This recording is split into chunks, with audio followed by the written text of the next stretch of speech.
کہ میرا کلام تیرے راہ کے لیے کیا ہے؟ یہ روشنی ہے، اور روشنی کبھی بھی پیچھے نہیں ہوتی، روشنی آپ کے آگے رہبری اور رہنمائی کرتی ہے، اور یہی روشنی، یہ جو کلام مقدس ہے یہ ہماری رہبری کرتا ہے، یہی کلام مقدس جو ہے یہ ہماری راہ کے رہنمائی کرتا ہے، یہی ہمیں بتاتا ہے کہ اس دنیا میں رہتے ہوئے ہم نے کس طرح کی طرز زندگی گزارنی ہے۔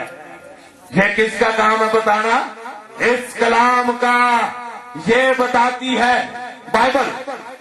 ایک اور انفارمیشن آپ کے لیے، بائبل انگلش کا لفظ ہے، سپیلنگ اگر کوئی بہن پڑھی ہو یا بیٹا پڑھا ہو بتائے گا سپیلنگ اس کے کیا ہے؟ بتائیں گے؟ آپ کی انفارمیشن کے لیے یہ باتیں بتا رہا ہوں جی۔ بائبل اس کے سپیلنگ انگلش کا لفظ ہے، ہاللیلویا۔ کسی کو بھی نہیں ہے پتا؟ چلیں BABAL جی پال صاحب سن لیں، بی جی پال صاحب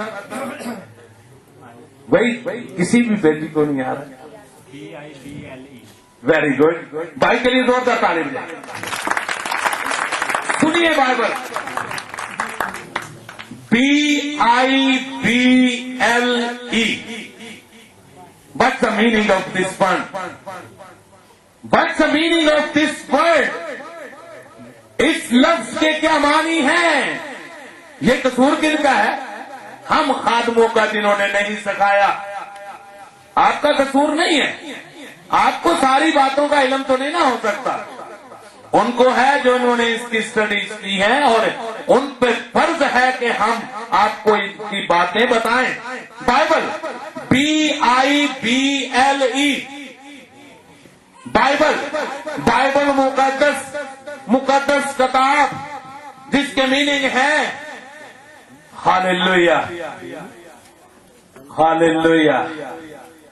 اگر کوئی اس کے میننگ کو سمجھ جائے، اس کی باتوں کو سمجھ جائے، تو وہ ہمیشہ کی زندگی کا کیا ہو جاتا ہے؟ کیا ہو جاتا ہے جی؟ ہمیشہ کی زندگی کا وارث ہو جاتا ہے۔ تیرا کلام میرے قدموں کے لیے کیا ہے؟ روشنی کا کام کرتا ہے۔ اس کا مطلب ہے بیسک انسٹرکشن بیفور لیونگ ارتھ۔ دوبارہ بتاتا ہوں، بیسک انسٹرکشن بیفور لیونگ ارتھ۔ اب میں اردو میں بتاتا ہوں آپ کو، یہ بائبل مقدس کے اندر بنیادی اصول ہیں، بنیادی باتیں ہیں۔ آپ کو اس دنیا سے رخصت ہونے سے پہلے یہ ہماری کیا کرتی ہے؟ یہ کاٹ چھانٹ کرتی ہے، ہمیں رہنمائی دیتی ہے، ہمیں یہ بتاتی ہے کہ اچھے اور برے کی پہچان ہمیں یہ بتاتی ہے۔ یہ مطلب ہے اس بائبل مقدس کا کہ اس سے پہلے کہ ہم اس جہان فانی سے کوچ کریں، یہ بائبل ہماری کیا کرتی ہے؟ رہنمائی کرتی ہے۔ اور اسی لیے میں نے بتایا کہ تیرا کلام کیا ہے؟ میرے قدموں کے لیے کیا ہے؟ چراغ ہے۔ اگر چراغ نہیں ہے، روشنی نہیں ہے، تو پھر پریشانیاں ہیں، ٹھوکریں ہیں، مشکلات ہیں، روپے پیسے کی ہیں، گھروں کے اندر نااتفاقی ہے، بچے نافرمان ہیں۔ ریزن کیا ہے؟ کہ روشنی نہیں ہے۔ اسی روشنی کو خداوند خدا نے اپنے بیٹے کے وسیلہ سے اس دنیا میں کیا کر دیا؟ بولے اونچی آواز سے، ظاہر کر دیا۔ کیا کر دیا؟ کیا کر دیا؟ ظاہر کر دیا۔ جس کو ویلکم کرنے کے لیے آج کا یہ پروگرام منعقد کیا گیا ہے کہ ویلکم کرسمس،